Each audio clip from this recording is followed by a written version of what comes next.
આ જે વખતે પાકિસ્તાન જે 1971 યુદ્ધમાં જે લડાઈ થઈ હતી, અમારો પૂરો શિવનગર અહીંયા આવેલો છે. અને જે પાકિસ્તાનમાં ભાઈ અહીંયા રહી ગયા છે, કોઈની પાકિસ્તાનમાં બેન રહી ગઈ છે, તો કોઈને ભાઈ બેન અહીંયા રહી ગઈ છે, તો ભાઈ પાકિસ્તાનમાં છે, એવી પરિસ્થિતિ છે. અને રક્ષાબંધનનો તહેવાર એવો મોટો આવે છે ત્યારે ભાઈને પણ દુઃખ થાય છે. ત્યારે મારા બાપા અહીંયા પાકિસ્તાનથી 1971માં આવ્યા, તેમની બહેનો 5 પાકિસ્તાનમાં રહી ગઈ છે. એમને હવે રક્ષાબંધનના દિવસે રાખડી બાંધવી તો ખૂબ તકલીફ મને રડે છે. તો અમારે હવે કઈ રીતે શું કરવું અને શું ના કરવું, અહીંયા કોઈ આવવા જવાનો કોઈ રસ્તો નથી. પણ હવે અમારે જે વખતે પાકિસ્તાનથી હવે જે લોકો બુઢિયા હવે કેઢા પણ લગભગ 70 આસપાસ પહોંચી ગયા છે. હવે અમારે પણ જવું હોય તો અમને કોઈ વિઝા બીજા મળતી નથી. અમારે ભાઈઓ 5 ત્યાં રહે છે, અમારા પપ્પાની બહેનો છે ત્યાં, અને એમણે રાખડી પૂનમનો ઉજવ્યો છે કાલે, તો એમનો કોઈ ધ્યેય મળતો નથી. કઈ રીતે ઉજવણી કરો રક્ષાબંધન?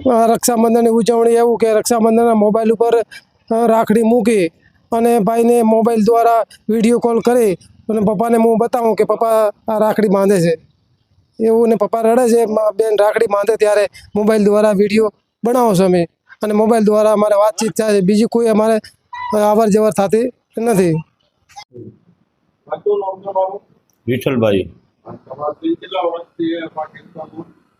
બેન 4 બેન છે. ક્યાં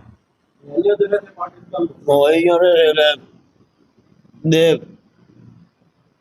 એક બેન ઓફ થઈ ગઈ, 3 બેનો છે.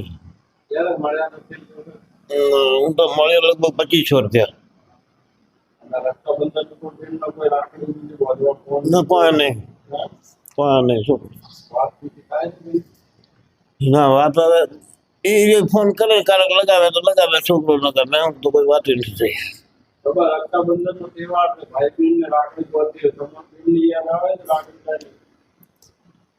યાદ તો ઘણી આવે, શું કરવાનું.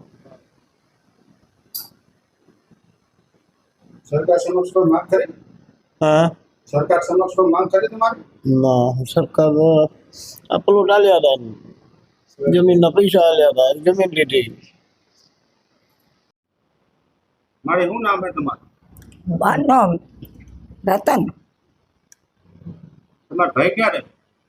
મારો ભાઈ રે પાકિસ્તાન. મન થાય ખરું ભાઈને ત્યાં જવાનું?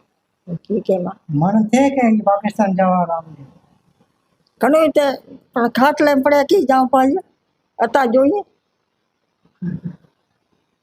ઘણું છે. સપના લે ભાઈઓ રા જન્મ ભૂમ કરે સપના. તો તમે રક્ષાબંધનની ઉજવણી કઈ રીતે કરો? ઘણું મારા કુટુંબ છે ઘાટો. રક્ષાબંધનની ઉજવણી કઈ રીતે કરો છો? આજે રક્ષાબંધન છે યાદ આવે ભાઈ?